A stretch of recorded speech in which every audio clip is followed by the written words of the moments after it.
Welcome to Books of Our Time, brought to you by the Massachusetts School of Law and seen nationwide. Today we shall discuss a book about the Internet entitled Blown to Bits.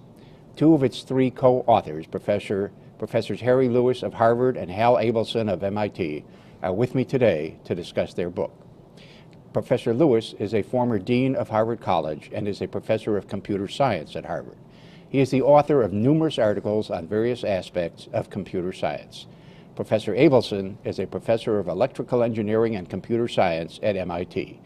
He has had a worldwide impact on university computer science education. As said, these two professors are with me today, and I am Lawrence R. Velvel, the Dean of the Massachusetts School of Law. Gentlemen, thank you for joining the long gray line from Cambridge, which has come up here on a regular basis, I am pleased to say. And Harry, I think this is the second time you did that. It is. Thanks for having me back. Tell us why you wrote the book. I gather from the book that digitization has progressed so far and so quickly that you think we're at some form of historical crossroads in regard to privacy and freedom and technology. Tell us your views on that and on why you wrote the book. And I guess we can start with you, Hal.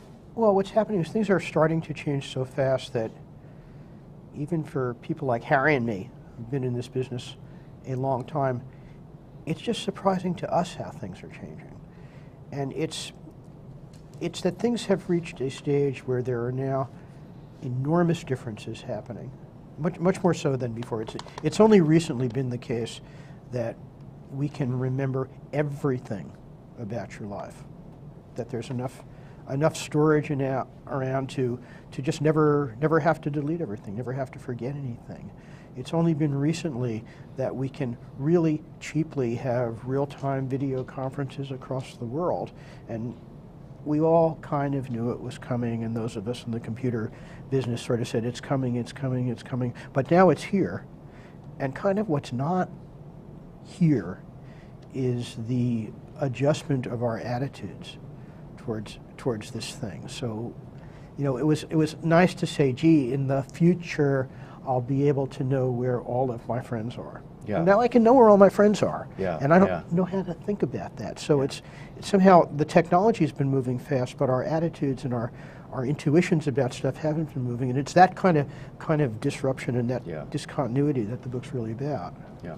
Remember in 1964 when AT&T was going to show PictureTel at the World's Fair? That's right. And that was the biggest deal going, and then nothing happened for the next 20 years. That's right. Because various technological growth factors took a while to reach the stage where all of a sudden these things which science fiction writers predicted might someday be possible, you know, actually became possible, and moreover became possible over a period of a very few years, and young people, you know, people who are now teenagers or young adults, in some ways have never known the world any differently than the fact that everything is communicable everywhere instantly. Everything can be constantly remembered. Harry, this is fundamentally, if I understand your book correctly, this is fundamentally due to the vast increase in capacity due to Moore's law, due to better algorithms, which you can explain what algorithms are, all of which has created such fantastically immense capacity in such a very short period. Is that roughly right? Yeah, I think there's a series of technological changes, and they're driven by some common underlying changes in electrical engineering or advances in electrical engineering. So Hal mentioned the first and most important one, the capacity to store everything. There's huge increases in storage. There's huge increases in communication speed. The internet now, a worldwide network, so the information can be sent everywhere in the flash of an eye. There's huge increases in processor speed, so that the algorithms, the processing methods that are needed for recognizing faces in photographs and doing that kind of thing now actually work. They've been laboratory exercises for years. And then the fourth thing that has exploded, in the metaphor of the subtitle of our book, which we call Your Life, Liberty, and Happiness After the Digital Explosion, the fourth thing that's exploded is the number of sensors. That is to say, the number of cameras in people's cell phones, cameras that are mounted as, for security purposes, microphones in your OnStar system in your car, all of these places that are potential ways of gathering information that are now, they're now consumer goods. They're not just the instruments of police states or something like that. When are they going to come up? You see, I was the last generation of human beings, males only, that didn't learn to type. So I've never learned to use a computer. So my question is, when are we going to have voice recognition technology so good that I can use a computer without knowing how to type? That should be coming pretty soon, shouldn't it? That's a thing that's been coming imminently for about the last 10 years. Like picture telling. And and it's not quite good enough. And it's only, 95% is not good enough, because at 95% it takes you longer to correct the mistakes than it was to type it in the first place. The current generation of speech recognition software that people use for typing is actually quite good and doesn't have to be trained. And there are, I think, only at this point experimental, not commercial, but nonetheless I will expect will be commercial shortly, sort of audio search engines. So you say, ask for a word and it'll go search a bunch of audio files on the internet to find it. So these kinds of technologies are becoming commercial reality. I'm going to lose my excuse in short order, aren't I? Tell me something. I was fascinated, and I am fascinated by the fact, and you have a lot of descriptions about this at one place and another in the book, by the fact that once you type something into your computer and send it, and particularly after you send it, press that send button, it's out there forever. And there's no way, there seems to be almost no way of wiping the slate clean. You might, if you do everything right, be able to wipe clean your computer itself, but then this would still remain in what you folks call the core architecture, all the machines throughout the world over which this message passed. So, does this mean that when the current administration passes, we happen to be taping this show, ladies and gentlemen, on the very day of the election, when this current administration passes and tries to wipe its computers clean in order to avoid historical condemnation, if not condemnation in law, they won't succeed. How many people in the current administration you think right now are making little private copies of stuff that just for their own fun or edification, to show to their in-laws 5 years from now? And that stuff gets around, and gosh, you can copy on a little flash drive that's this big right now. You couldn't quite do that. You take the thing, there are a lot of, for example, there are a lot of memoranda from the Department of Justice which have never been released yet. Sure. And even if Obama wins, he may choose not to release them. Yeah, of course not. But those are not just in the Department of Justice computers. Those are in core architecture, what in effect are computers all over the world. Well, they're probably sitting in backup systems in the White House. They're sitting around. They're sitting in little collections that people make. Yeah. Because again, remember, you can go buy one of these little flash drives right now. Yeah. Right. That holds what do they hold? You buy one that holds 4 gigabytes now. That's enough that's enough to record everything that happened all the time you were in the White House. Yeah. And just put it in your pocket. Yeah. And yes, it's very hard to know where those bits are, those zeros and ones are, who's walked out with those in their in their pocket, or who sent something in an email that has been stored away and may come back to life 5 years from now. It's not so much that it's impossible to get rid of things, but it's impossible really to know where all the copies have gone. You gentlemen talk in the book about people trying to wipe their disks clean. Right. And how they fail to do it, and they don't even understand that you virtually can't do it unless you use some Microsoft thing and use it exactly right. And most people don't do that. Is that correct? So they think they've gotten rid of stuff, but they haven't. Not only disk drives, but cell phones even. By the way, it's very hard to wipe clean a disk. There is software to do it. If you use the right software, it can be done. But most of the methods that people think get rid of stuff, like dragging files into the trash can or using the Microsoft operating system format command, don't really do it. And one of the stories we tell, which is really quite stunning, was done by a researcher named Simpson Garfinkel, who's now on on the West Coast, and Simpson, while he was at MIT, I believe, just bought a bunch of used disk drives on off eBay. eBay. And people thought that they'd cleaned them up, but he was able to recover credit card numbers and psychiatric histories and all kinds of things that were there that, you know, if you just use the ordinary tools of the operating system, you might not have seen. And the same thing, as I say, cell phones, which is also a little scary. You buy a used cell phone, you know, there may well be stuff on it. It is this, well, related, I take it, is that capacity, which you're speaking of, the inability to get rid of what was stored via capacity, is so great that when those 2 disks were lost in the mail in Britain, something like the information, Social Security and banking information of 25 million Britons was potentially compromised because of 2 disks. Records on everybody who is receiving child support payments, which is everybody who has a child in England. So it was most of the population. And the same thing happened just a few days ago in England. The British seems to be having a lot of trouble with this. You have told me that there's some things you found out in writing this book that startled even you. So perhaps you can briefly describe, I'll run through a number of them. Perhaps you can just briefly tell people what we're talking about here.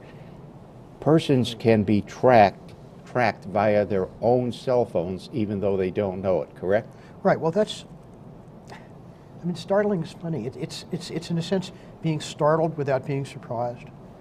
It's because of the way we think about stuff. So if I asked you, you know, do you walk around all the time carrying a microphone that can bug you? You'd say, what are you, crazy? If I say, you say, that's not a microphone, that's my phone. God, well, actually, my phone must have a microphone in it. And it's sort of that kind of being startled, that we have these illusions about, hey, this is just a phone, it's not a microphone. Hey, this is just a thing where I can send a message that says where I am. It's not a thing that knows where I am. And it's not surprised. Well, it can be programmed, or when you buy it, it can come programmed to broadcast all the time so that it's never off, and if somebody wants to track you. Well, it does broadcast off the time. If it wasn't broadcasting all the time, how do you think you would ever get a cell phone? It's a cell call. Well, can't you, how would it know they where tell you me are? if I do what they call a hard stop or something like that, I can actually turn the thing off until you can take the battery off. Take the battery out. Oh, that's the only way? Well, it's an interesting. There's an interesting. I mean, there's this interesting. You know, you think that the power button on your cell phone will shut it off. Mine happens to put up a black screen and says goodbye and all the rest of that. But it turns out even that can be reprogrammed remotely so that it doesn't actually shut the cell phone off. And the federal investigators actually have used that against people they've investigated for federal crimes, to reprogram their phone so that even though the phone says goodbye, it's actually still on and listening and broadcasting to the federal authorities everything that the person was saying. That was actually evidence that was introduced in a case. And you have a story. One of the points you keep making is that technology can be used for good or ill, so that just as it is used conceivably for ill, maybe for good, when the federal government remotely programs your cell phone so that you're broadcasting all the time, so too they found a woman who had been lost for 7 days after a car accident because they finally decided we're going to use her cell phone. I think the more surprising thing is that these are now choices that all of us can make. So if I were to ask you 10 years ago, would you like to know where your 5 best friends are all the time? You might think that is this insane, intrusive, what kind of weirdo person would you be that I'm even asking you that? Well, you ask kids today, would you like to know where your 5 best friends are? They'll say, of course I want to know that. And then you turn around and you say, would you like your 5 best friends to always know where you are all the time? They'll say, yeah, sure, why not? They don't ask husbands and wives this, do they? Can a parent go to whomever he's got to go to and say, I want to know where my kid is all the time, and have the kid's cell phone programmed by remote so that the parent can always tell where the kid is? I don't think you can do it quite by remote, but you can have it set up so that the cell phone does it. There's a service you can buy, I think it's called Luft, which says on my buddy list on my phone, I would like those people on my buddy list to always be notified of my location. And you can just do that. Now the interesting thing is that's a free service, and Luft at least was selling as a premium service that you can instruct it to lie. So if you have it to lie? To lie. So if you have a kid and your parents want to know where you are all the time, yeah, they can know where you are all the time, but you can occasionally have it lie and say that you're in school when you're not. But you know, one of the things that we try to stress in this book, in spite of its somewhat dramatic title and some of these strange things, is that there are wonderful applications of these technologies also. That it's not just people who want to do things that older people find spooky. Do you want to talk about this? Yeah, the Shop Savvy is a nice example. I've got it in my pocket here, but I don't know if it makes much sense to demonstrate on TV. But I basically I go into a store, and there's a piece of clothing, and it has a barcode on it. So I take my phone, and I turn on my phone, and I point the phone camera at the barcode, and the phone says, I know what that is. It's that kind of brand of shirt, and here's what it costs down the street. So it costs $25 where I'm looking, and you can get it for $21.99 down the street, and not only that, you can get it for $18.79 on the internet, and that's a wonderful thing. But you know what? That means the phone knows where I am. That means that the company that's running this service knows where I am. And these are trade-offs now we have. It's my trade-off that I'm happy to tell this company where I am in order to save $4? Well, probably yes. Think of it. 18 years ago, the first George Bush didn't even know what a barcode was. But people, this is as a social phenomenon, this is one of the interesting things. You ask people whether they value their privacy, and they'll say yes. Yeah. But they'll sell it very cheap. Yeah, very cheap.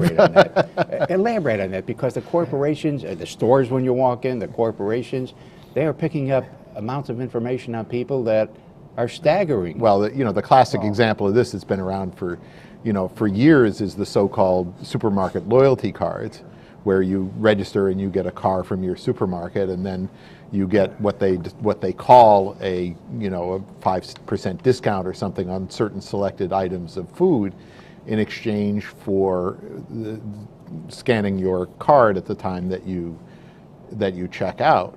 But what that really is a tax that we pay if we want our privacy preserved, right? Because now, by using your supermarket loyalty card, you're telling the supermarket, everything about your dietary habits, and also maybe about your drinking habits, and maybe about your habits in certain pharmaceuticals that you might buy, or other health equipment that you might buy at the supermarket when you check out. And people don't think about it. I mean, we happen to be living here in a state where by law they have to give you the same discount if you simply ask the checkout clerk to use their own card rather than yours, but that's not true in most of the country. And I think you pointed out in the book that in certain kinds of retail businesses, when you walk in, a hotel, for example, or various retail businesses, you walk in, they have these records of everything you've ordered, and they can tell you how to mix and match with your pants and your suit coat, and they will, of course, approach you to do this, as I understand it, because it helps them make sales. Well, but of course they do, because they bill you. And of course the hotel knows every time you went into your room, because there was this passcode, there's this electronic card they gave you. And again, these are things that we don't Can I repeat that? Every time you walk into the room, they know. Well, there's an electronic lock. Because of the electronic lock. Right, so they know where you are. That gets recorded somewhere, and some of that information can be very important for forensic purposes later in case of crimes being committed. Same thing when you pass, on the freeways, when you have to pay, or else you have one of those cards and so forth. Oh, that happens. I mean, you're the lawyer. That's step one these days in any divorce proceeding. Yeah. Which is you go. Well, I wouldn't know about that, but I have read. Right, you go in and you subpoena the turnpike to see where this guy was driving. Let me ask you about something that's another useful aspect of this, because you might explain this a bit, because digitization causes absolutely pluperfect copies to be made. You get things like X-rays being read in India and being transmitted to India before you could carry them up to the next floor in the hospital. Right. It's faster to send the digital X-ray halfway around the world than it is to physically carry an X-ray up to the radiology department, you know, that's one flight up the stairs in the hospital. Yeah. Now I should say, there are licensing laws that say, you know, what the qualifications of people have to be in order for these X-rays to be read abroad and so on. The regulatory system has kicked in to a certain extent. Yeah. But this is really Tom Friedman's "The World Is Flat." Yeah. You know, that's really what this is. That so much of modern business and commerce and culture runs on information now, and communicating bits is so cheap. That there's no rational. I mean, you know, a more homely example, which is the one, you know, that I love, is that there are McDonald's restaurants where, or some chain, maybe it's not McDonald's, where when you go up to the window, the drive-in window, and give your order, the order is not being taken down by somebody sitting inside the restaurant. It's being taken down by somebody halfway around the world, you know, and then emailed back or electronically transmitted back. That's just strange. But that's not only digital stuff. I mean, the one that blew me away when I was in Seattle, reading the paper there, and it turns out that there's the cheapest way if you're in Seattle to get salmon boned is you take the salmon and you put them on a plane and send them to China, where they're boned, and then the boned salmon are sent back. So this is about the communications infrastructure in the world. Yes, it's not only about digital It's information. about that, and it's about the fact that it is less expensive in India or China because the labor costs are so right, tremendous. and it makes up for the cost of shipping these salmon halfway around the world. Yeah, right. And when you're sending X-rays to India, there's almost no cost. Yeah. You know, it's curious, and you discussed this extensively. It's curious that in the middle of all this phenomenally increasing access to materials, including, by the way, and this was interesting, a digression, but it was interesting, that courts have been in the habit of saying for years, oh, that's a public record. Well, yes, technically they were public records, but you know, if we're talking about a record in Seattle and you're living in Cambridge, Massachusetts, it's not for practical purposes. Today it is. But you were talking about, did they pronounce it Doomsday or Domesday Book? I think they say Doomsday Book. Doomsday Book, that's what I think too. And you were explaining how it got lost, which is amazing, and had to be recovered. Why don't you just elaborate Right, that? so that was an amazing story. So the Doomsday Book was 1084 or something? Yeah, it was in the 11th century. Something like that. But in any case, 1086. 1086 was an example of the wonderful powers of digitization, right? In 1986, they decided to digitize this and put it all online, and they made a big deal of doing this. And within a few years, the data formats had changed to the point where that digital copy they'd made only a few years before were unreadable. And what was funny is, of course, the original Doomsday Book, you could still go back 1,000 years and read it. So one of the ways that stuff gets lost is that they get encoded in such a way that the software to decode them no longer exists. Yeah. So that's a way that things can get lost. Did something like that happen with Y2K or whatever they call that? You know, they thought everything was going to collapse at the year 2000. Everybody was worried about that. There was this idea that, you know, the next digit is the 1,000 to 2,000 digit is going to roll over and some terrible thing's going to happen. It mostly didn't happen.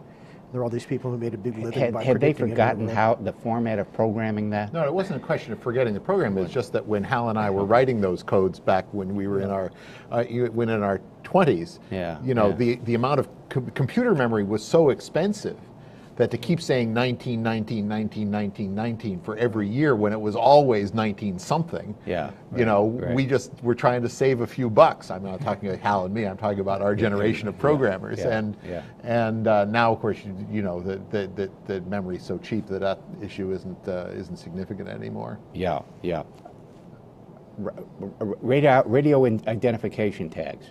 Radio frequency IDs, RFIDs. Explain that. I saw a place in downtown Boston, Beacon Street, and people are waving their cards in front of the door and getting in when they wave their card. Explain how that works. Well, it's basically a little tag, and it's got a number on it effectively, and this tag is readable at short-range radio. So the quote receiver broadcasts a little thing at the electronic tag, and the electronic tag responds, and then you can read the thing, and they're very small and they're very portable, and there's arguments about the range over which they can be read and the power at which they can be read, but basically you can stick them anywhere, and the difference between a tag is that instead of having 3 digits on it, you can put 50 digits on it, which means you can make a separate barcode for every single can of Coke. I don't mean a barcode that says this is Coke. I mean a barcode that says it's that can. And then can later, 2,530, et cetera, et cetera. Right, and then I can say, gee, that can that was sitting in the tray that I find in the dump was the one that was bought from this 7-Eleven on that date and came from this factory. Very useful in forensics, I would say. Absolutely. Yeah. Absolutely useful. It's very useful, but it's also very useful commercially if you can get them installed in in various goods, because it enables. I mean, if it enables the scenario that we describe. Just imagine this is not an actual scenario where you have an RFID and a piece of clothing which you buy in a store. You pay with a credit card, so they know the name of the person who bought that dress or whatever. Okay, and now you walk into the same chain store halfway around the world, you walk in and you can be greeted by name, because as you walk through, if you happen to be wearing that item of clothing, the thing would be scanned. And there's various rules and customs and practices, but there are stores that are experimenting with things that feel a little more intrusive than some people might be comfortable with. Department store in Germany. Department store in Germany, which experimented with the idea of putting RFIDs on everything, and then when you go into the dressing room, little on the computer monitor in the dressing room, it comes up, it notices what you're wearing, and it makes various suggestions. Oh, this necktie would go very nicely with that jacket that you're trying on, and it suggests color coordination, so on and so forth. So again, there are ways that these things can be helpful, or that some might think that they would be helpful, but they're also implying that a great deal more tracking than and you might feel comfortable with. I meant to mention, so I will mention it. Don't they?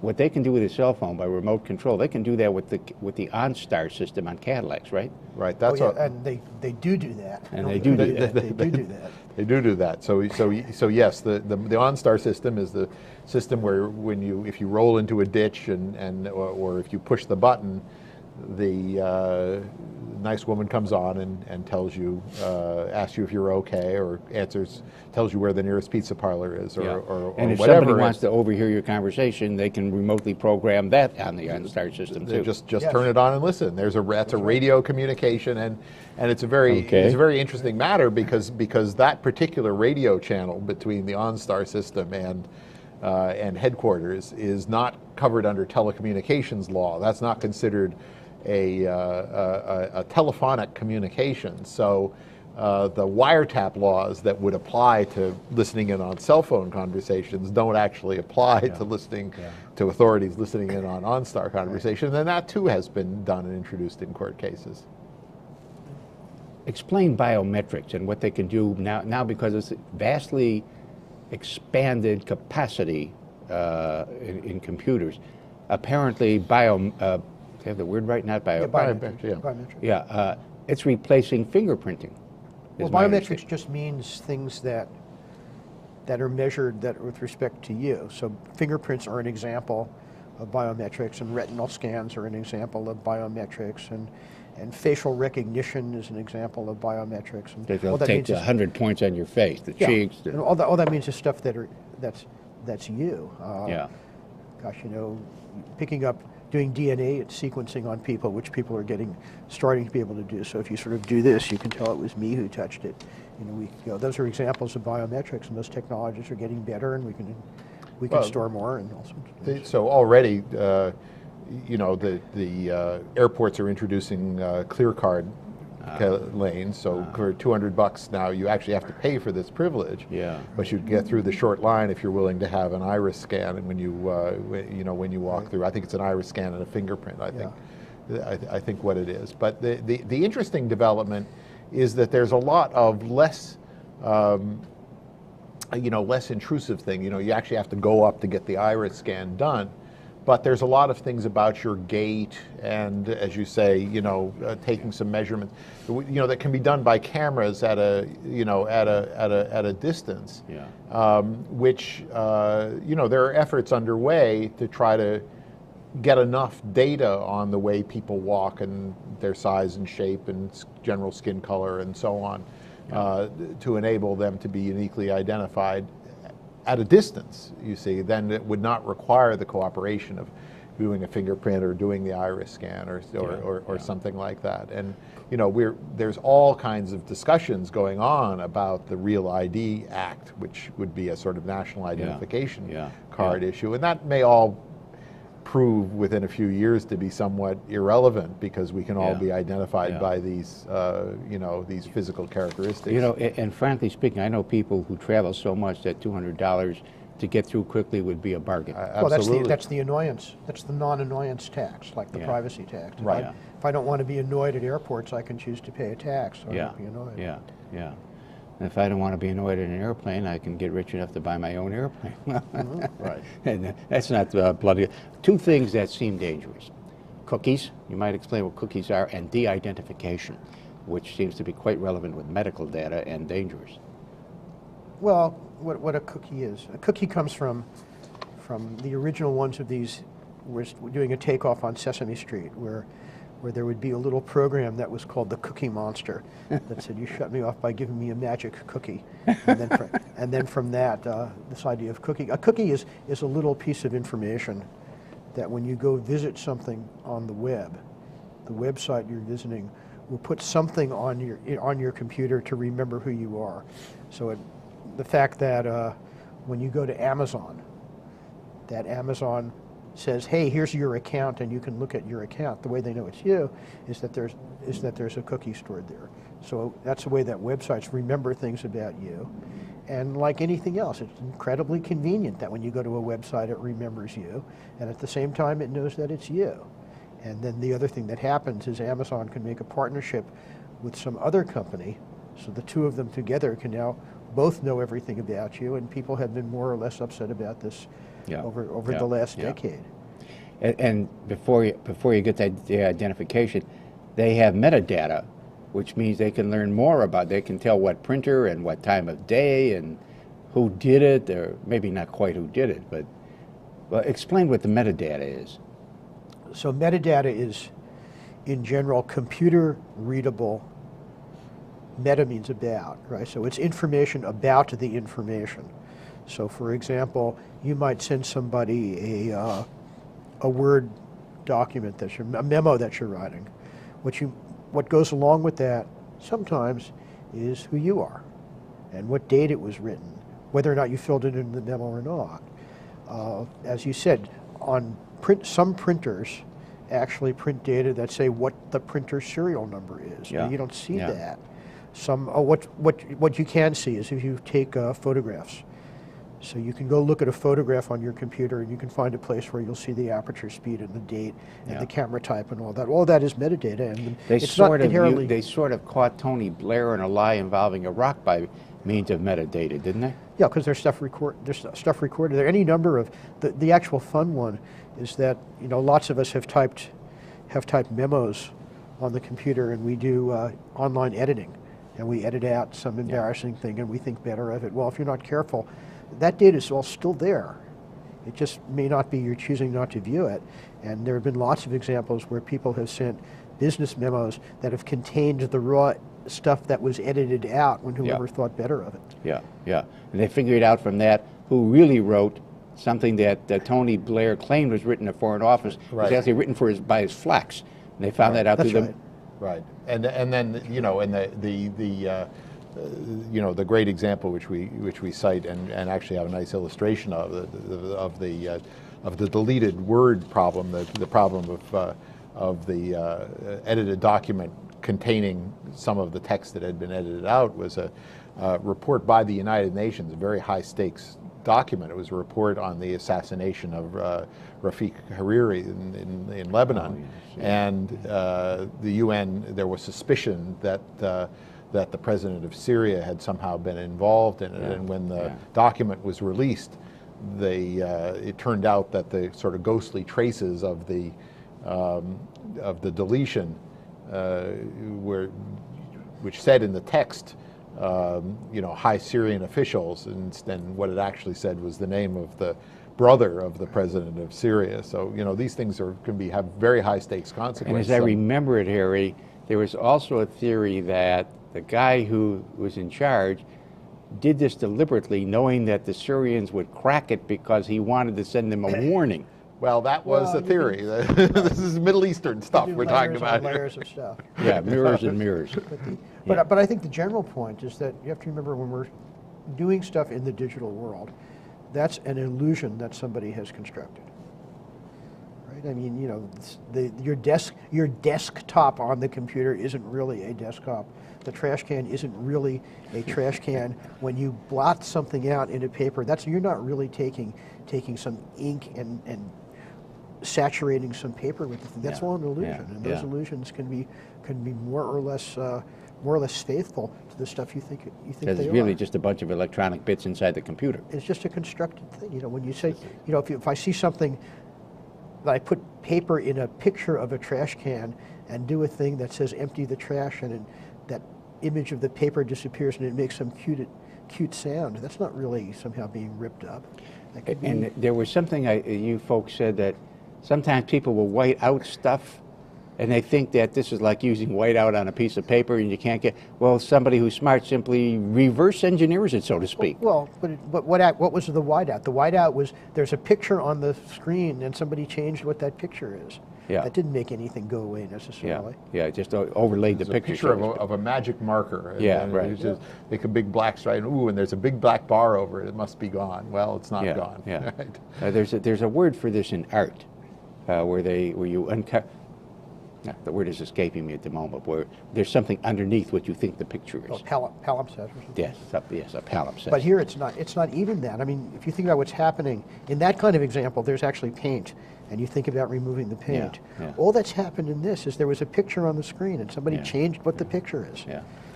Explain de-identification, which seems to be very important for medical purposes. Well, the issue here is that there's lots of, for example, epidemiological data about people's medical conditions and public health records and so on, which is extremely valuable for research purposes. You want to know how diseases spread and so on. And but there are privacy concerns about revealing, who has diseases. None of us wants that information being poured over, even by, research physicians that we trust, and they don't have any particular reason to want to know the name of the person who has this particular syndrome or that most of the time. They're happy just to deal with the data. But it turns out that the art of removing enough data so that the remaining data cannot be combined with other public sources of information to figure out who the individuals are, that's actually a very tricky business, because there are so many public databases, voter registration databases, for example, that have lots of information about where you live and what your name is and what your age is and what your gender is and so on. And so it turns out, for example, that just knowing date of birth, gender, and zip code, 5-digit zip code, is enough to uniquely identify, I think, 87%, 86, Yeah, it's 80-something. 80-something, 85 or 86% of the population uniquely. There's only, in large parts of the country, there will only be a single person with that particular combination of, so a medical database that retains even that much information, which is all the sort of thing that a epidemiologist would want to know without wanting to know your name necessarily. Want to know sort of, roughly where you live and, how old you are and it's very hard to strip out enough data to make the data truly anonymous without taking out so much data that it's useful for research purposes. Yeah. And so this is a difficult point of collision between privacy laws on the other end, privacy regulations on the one hand, and the public's interest in having, for example, medical research done. Not to mention that when, if I remember correctly, Harry, when discs are lost, or there was somebody who did an experiment by seeing what they could get back from discs, well, when you put together what you're just talking about, how from very little you can find out about a specific individual. Yeah. Plus people are stealing discs or they're not wiping them clean. This actually becomes fairly dangerous. Dangerous. I mean, there's just all this information that gets out, and you can correlate it with all sorts of other information, and you can find out an awful lot about an awful lot of people. Yeah, well, I respect the fact that you don't want to use the word dangerous, but I'm a lawyer. Well, I'll give you a dangerous. This one's not in the book, but I would have put it in if I'd known it beforehand. This is courtesy of our colleague Latanya Sweeney, who's a professor at Carnegie Mellon and was one of Hal's students when she was at MIT, that for people born since 1987, their Social Security number can be calculated by knowing what state they were born in and what day they were born on. Social Security numbers, so you don't have to go find their Social Security numbers, although people do leave their Social Security numbers around in places where they shouldn't be seen.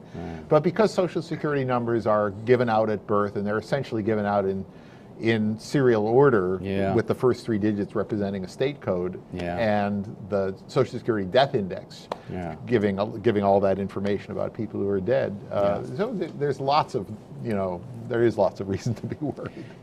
I want to get into the search engine part, which is another extremely important part of the book. But one question before I do.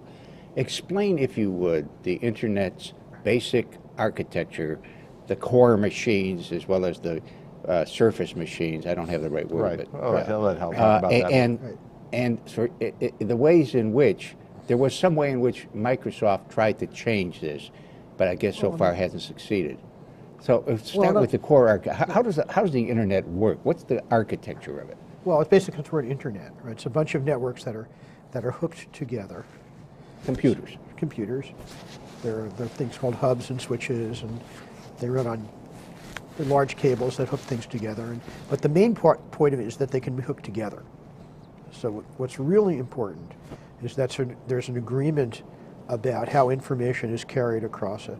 Information is broken up into things that are called packets. And the business of the parts of the Internet are to hand packets from one part of it to another. So basically, if you're sitting at home, if you're sitting at home with your computer at home, and you're talking to the BBC news service in England, so that goes through a whole bunch of intermediaries. But the main point is they have all agreed on what's called the format for how to transmit these packets. So if I would like to join the Internet and add a new piece to it, all I need to do is agree with this one format about packets. And that's been the critical thing that's made the network successful since the very, very beginning. The fact that there's a standard that everyone has agreed upon. And the other interesting thing about the standard is it's only about how you transmit the packets. So it's not about, for your part of the Internet, you're going to transmit speech in a special way.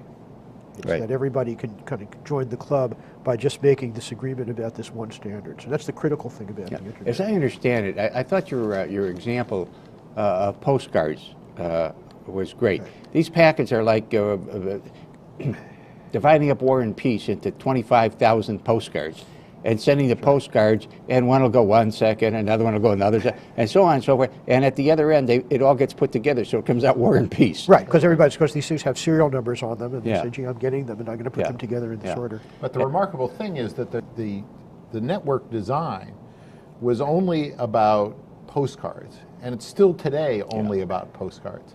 Now, in fact, the thing now runs so quickly, just because of Moore's Law and all of the other advances, that people have figured out how to use this same underlying packet passing protocol for transmitting telephone calls, which essentially the audio gets written down on postcards, dumped into the network. The postcards get delivered very, very quickly.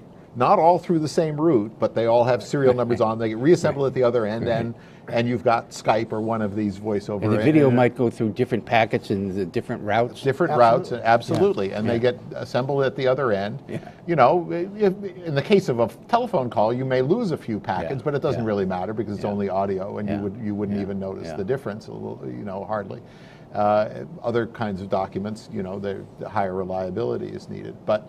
So the genius of the original network design was to make the fundamental operation of passing a packet from one link to the next so simple that creative people operating at the ends, the so-called ends of the network, that you know, have been able to develop all of these things that were never anticipated in terms of streaming video and internet telephony and all of these applications, which in the 70s, when the internet basics were being worked out, nobody even imagined. Yeah. And as I understand it, I mean, I thought it was a great analogy.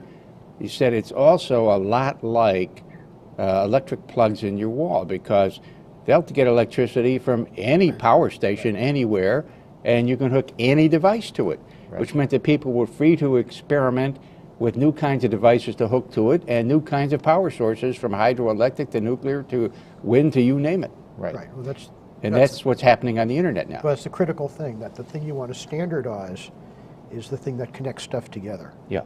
And then, you know, so any device that has an electric plug can plug in and get electricity. Because if you had to have, just to carry it forward just a bit, if, say, some company says, gee, we got this great device, now we're going to use our own power source, and you're going to have to use our types of blah, blah, blah, then you no longer have something that's usable by anybody, anytime. And therefore, innovation is going to be stifled. Right, and that kind of stuff happens all the time. And you get a few people using it, you know, sometimes it takes off, sometimes it creates its own standard, but mostly it doesn't. I mean, to some extent, Microsoft's attempts to put everything on its desktop accomplish the same kind of purpose through different means, but it accomplishes the same kind of purpose, keeping other people out, which you would do if you didn't have a standard. All right, I guess we don't have to get into that. Let's talk about search engines. Search engines are, as I understand what you said, methods of, on the one hand, finding almost anything you want to find, and on the other hand, controlling what people are able to find. Now, if I have that right, kindly explain it, and if I have it wrong, explain that too. Well, everybody who's in marketing knows what's really critical is for you to control what products go on which shelves in the supermarket. Everybody knows that. There's certain things you put at eye level and certain things you put way at the bottom. And yeah, they pay plenty for that too. Right, and they pay plenty for that. Now, if you think about the internet, that phenomenon is multiplied a millionfold. Because, you know, if you go to Google and search for something, you're not going to see anything on page 10. Right. You're going to be, you know, somebody's lucky if you're going to look below the first 5. Yeah. And so this whole notion of what you might call the product placement of things on the web is an enormously powerful thing. And so that the first thing that's of importance to any kind of vendor seller is to get a high placement on the first page. Absolutely. First, to be number 1 on the first page is to be number 2 is good, but it's not as good as being number 1, and so on and so forth. And it's way better than being number 6. Yes. And so people use different kinds of tricks, tactics, call it what you will. There's even companies that advise about this and how you can get. We should be clear just about the search engine screens, because like on the Google screen or most search engine, you know, there's a right-hand column. Right. Which is just pay for placement. Those are just advertisements, and they're colored a little differently or something like that. So that's just a cash deal between the search engine company and the advertiser. So what we're really talking about now is the main search engine results, where you can't literally just pay Google or Yahoo or Microsoft for higher placement. they have their own ways of deciding what's more important than others. But what you can do is you can hire a search engine optimization company, which will claim to, and often does, know something about the methods that Google uses for ranking, and will try to fix your web page so it'll turn up higher in their search order. Now, these methods that are used for ranking, which I guess could be called algorithms, Yes. Are private. Right. Yes, they're private because Google, first of all, it gives them a competitive advantage to keep them private. These are trade secrets. But secondly, they don't want people faking them out. Okay. So, but they're trade secrets because if they didn't have these as trade secrets, they wouldn't be Google. Anybody could do what they were doing. And so forth. Right, but that's one reason. But the other reason is if everybody knew what they were doing, then everybody could fake it out. Then everybody could say, I know what the algorithm's doing, I'm going to trick it into making it number Now, one. it seems to me important, and I think you made a rather large to-do about this, and I think rightly so, that these search engines, whether they be Yahoo or Google or what have you, they don't claim to be subjective opinions about the quality of your piece versus somebody else's piece. They may do this, try to do this in an ersatz way by, well, how many people linked with you?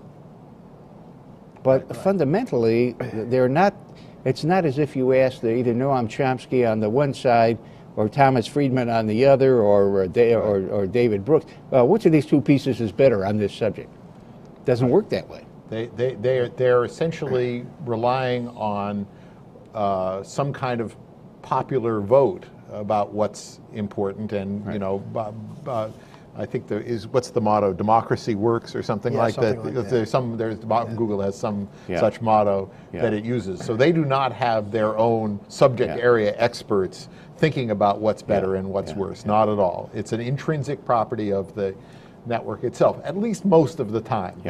We give a couple of examples that challenge the limits on that. But now, Democracy Works is very interesting, Harry, because I don't want to get into this, but this really implicates the basis of our whole political system. Because if Joe Clod clicks on something 200 times, that's a lot better than if Einstein clicks on it once. That's right. Right. That's right. So their job, look, Google wants people to use Google. Yahoo wants people to use Yahoo. MSN wants people to use MSN. Their figure of merit, and it's monetized by how much advertising they can attract, which is based on how much people use their search engines, is, are they giving people what they want? So so their job in life, in the order, in determining what turns up on the first page and what turns up at the top versus the bottom of the first page, is giving most people what they want most of the time. And most of the time, what they want may not be the obscure thing that you happen to be looking for. So I mean, we give this wonderful example, where suppose you were researching medieval spears or something from the British Museum, and you typed in spears. Well, guess what you'd get? You wouldn't get anything about medieval weaponry. You'd get 10 pages of Britney Spears and a few pages of her little sister, and then there's a couple of other people who would turn up as well. Because that's mostly when people type spears into search engines, they're looking for Britney, and so that's mostly what you get back. The one that really moved me, Harry, was the one about the National Cancer Institute. Right. Because you wouldn't get the National Cancer Institute until they changed their website due to the advice of one of these optimization companies, I guess. And that's real quality that you're not going to be finding. That's right. Yeah. Right. The government has no particular... Government sources are not intrinsically considered any more authoritative than anywhere else. An interesting thing that's happened over the last few years is that Wikipedia, which is this publicly edited encyclopedia, which actually is very high quality most of the time, but it's a controversial thing. Very often Wikipedia entries are now the highest entries, and it's just the way the algorithms have placed them. And just to carry this one step further, by the nature of what you have been discussing, how many times the people hit on you, link, and so on, I mean, a minority or unconventional view is almost certain to be ranked low and never seen. It's something of a self-fulfilling prophecy. Unless you happen to know how to look for it. Unless you say, I want to see, not what David Gergen thinks. I want to know what Larry Velvel thinks, who doesn't on Nobody would be television that every foolish. day. So, your view would not be up there with David Gergen's view, although I could probably find it, but I'd have to know what I was looking for. Yeah. Now, it's also, I think this is a very poignant, pertinent thing that you do. It's also a method of thought control. Right. Now, explain that. You want to take that, or shall I? Well, I mean, basically, what you're doing is you're shaping the popular view of this network, because the network isn't what's on the network; it's what people see on the network. Yeah. And you're So controlling number this one, window. because it's what people see, it's shaping their views that way. And if you're China, Right. or even if you're the United States, as to certain things like pornography, you're borrowing these from the internet and from search engines, and you're borrowing people from seeing it to begin with, like Falun Gong, that kind of stuff. Right. in So China. Falun Gong. So the example that we give in our book is one of the things you can do that's very interesting is, from sitting in the U.S., you can search Google China, for example. So instead of going to google.com, you go to google.com.cn, and that's sort of nice. So you can see how the different countries appear, and you'll find very, very different results. If you go search for Falun Gong in the U.S., you'll see a bunch of articles about Falun Gong being the kind of organization it is. If you search in China, you'll mostly see things that are critical of Falun So Gong. fundamentally, and how they're a Chinese person's getting a much different view about Falun Gong than an American person is. And the important thing here is that this is not democracy at work. This is not because the Chinese would have a preference for this particular view. This is because Google has made a deal with the Chinese government that they had to make in order to be allowed to operate in China at all, whereby they would use what I call the distorting lens. They wouldn't put a clear piece of glass, which we like to think we're seeing through these search engines most of the time, but through a particular view, at least insofar as particular subjects. Tibetan independence would be another one, where the picture that you get inside China is, and which you can see if you use, anybody can do this. Just go to Google, and instead of saying google.com, just change it to google.cn, and you'll get some not exactly, but you'll get a close approximation to what it would be like to use these tools. As I understand it, another thing search engines, number one, search engines do this stuff by crawling the web. I mean, they read every web page around. Right. It's okay. amazing. Now, and they cache some of them so that even when Larry Summers' nasty comments about women got taken down, you still got them. That's right. Yeah. So I mean, what happens is, this notion of visiting a web page, that's another one of these metaphors, which doesn't reflect what actually happens. Or viewing a web page. We think we're viewing a web page like I'm viewing that tree out the window there. The tree has no notion that I'm looking at it. It's passive, and I'm active, and I'm looking at it. But that isn't what happens. When you view a web page, you're sending a message to the web page saying, please, web page, web server, please send the page back to me. So Google views all these web pages and then keeps copies of them all. And it'll show you the copies. If you, underneath the search engine results, it says cached. If you click on cached, you'll see sometimes a version of the web page that isn't actually there on the actual web server anymore. Yeah. The evil that men do lives after them. The good is often interred with their bones. We didn't get to copyright, and we're out of time.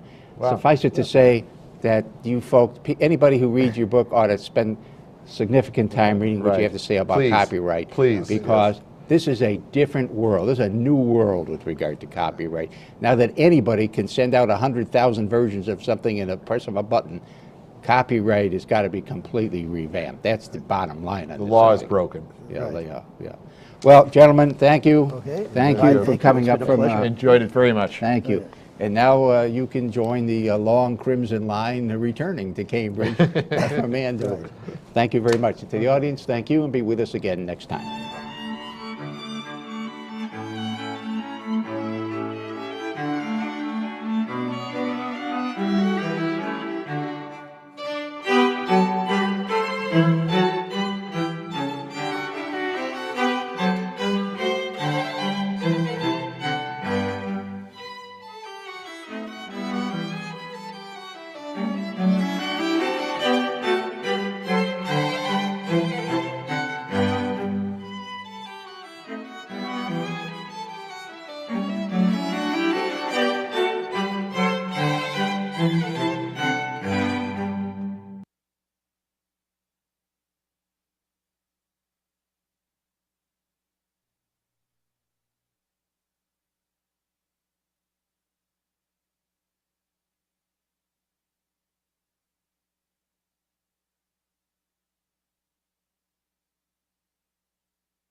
Welcome to Books of Our Time, brought to you by the Massachusetts School of Law and seen nationwide. Today we shall discuss a book about the Internet entitled Blown to Bits. Two of its three co-authors, Professors Harry Lewis of Harvard and Hal Abelson of MIT, are with me today to discuss their book. Professor Lewis is a former dean of Harvard College and is a professor of computer science at Harvard. He is the author of numerous articles on various aspects of computer science. Professor Abelson is a professor of electrical engineering and computer science at MIT. He has had a worldwide impact on university computer science education. As said, these two professors are with me today, and I am Lawrence R. Velvel, the Dean of the Massachusetts School of Law. Gentlemen, thank you for joining the long gray line from Cambridge, which has come up here on a regular basis, I am pleased to say. And Harry, I think this is the second time you did that. It is. Thanks for having me back. Tell us why you wrote the book. I gather from the book that digitization has progressed so far and so quickly that you think we're at some form of historical crossroads in regard to privacy and freedom and technology. Tell us your views on that and on why you wrote the book. And I guess we can start with you, Hal. Well, what's happening is things are starting to change so fast that even for people like Harry and me, who've been in this business a long time, it's just surprising to Condemnation, if not condemnation at law, they won't succeed. How many people in the current administration you think right now are making little private copies of stuff that just for their own fun or edification to show to their in-laws 5 years from now? And that stuff gets around, and gosh, you know, you can copy on a little flash drive that's this big right now. You couldn't quite do that. You take the thing, there are a lot of, for example, there are a lot of memoranda from the Department of Justice which have never been released yet. Sure. And even if Obama wins, he may choose not to release them. Yeah, of course not. But those are not just in the Department of Justice computers. Those are in core architecture, what in effect are computers all over the world. Well, they're probably sitting in backup systems in the White House. They're sitting around. They're sitting in little collections that people make. Yeah. Because again, remember, you can go buy one of these little flash drives right now. Yeah. Right. That holds what do they hold? You can buy one that holds 4 gigabytes now. That's enough That's enough to record everything that happened all the time you were in the White House. Yeah. Yeah. And just put it in your pocket. Yeah. And yes, it's very hard to know where those bits are, those zeros and ones are, who's walked out with those in their in their pocket, or who sent something in an email that has been stored away and may come back to life. Yeah. 5 years from now. It's not so much that it's impossible to get rid of things, but it's impossible really to know where all the copies have gone. You gentlemen talk in the book about people trying to wipe their disks clean. Right. And how they fail to do it, and they don't even understand that you virtually can't do it unless you use some Microsoft thing and use it exactly right. Yeah. And most people don't do that. Is that correct? Is communicable everywhere instantly. Yeah. Everything can be constantly remembered. Harry, this is fundamentally, if I understand your book correctly, this is fundamentally due to the vast increase in capacity due to Moore's law, due to better algorithms, which you can explain what algorithms are, all of which has created such fantastically immense capacity in such a very short period. Is that roughly right? Yeah, I think there's a series of technological changes, and they're driven by some common underlying changes in electrical engineering or advances in electrical engineering. So Hal mentioned the first and most important one, the capacity to store everything. There's huge increases in storage. There's huge increases in communication speed. The internet now, a worldwide network, so the information can be sent everywhere in the flash of an eye. There's huge increases in processor speed, so that the algorithms, the processing methods that are needed for recognizing faces in photographs and doing that kind of thing now actually work. They've been laboratory exercises for years. And then the fourth thing that has exploded, in the metaphor of the subtitle of our book, which we call Your Life, Liberty, and Happiness After the Digital Explosion, the fourth thing that's exploded is the number of sensors. That is to say, the number of cameras in people's cell phones, cameras that are mounted as, for security purposes, microphones in your OnStar system in your car, all of these places that are potential ways of gathering information that are now, they're now consumer goods. They're not just the instruments of police states or something like that. When are they going to come up? You see, I was the last generation of human beings, males only, that didn't learn to type. So I've never learned to use a computer. So my question is, when are we going to have voice recognition technology so good that I can use a computer without knowing how to type? That should be coming pretty soon, shouldn't it? That's a thing that's been coming imminently for about the last 10 years. Like picture telling. And and it's not quite good enough. And it's only, 95% is not good enough, because at 95% it takes you longer to correct the mistakes than it was to type it in the first place. The current generation of speech recognition software that people use for typing is actually quite good and doesn't have to be trained. And there are, I think, only at this point experimental, not commercial, but nonetheless I will expect will be commercial shortly, sort of audio search engines. So you say, ask for a word and it'll go search a bunch of audio files on the internet to find it. So these kinds of technologies are becoming commercial reality. I'm going to lose my excuse in short order, aren't I? Tell me something.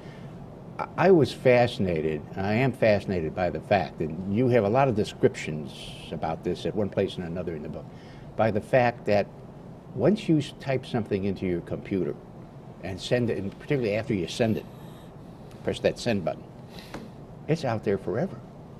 And there's no way, there seems to be almost no way of wiping the slate clean. You might, if you do everything right, be able to wipe clean your computer itself, but then this would still remain in what you folks call the core architecture, all the machines throughout the world over which this message passed.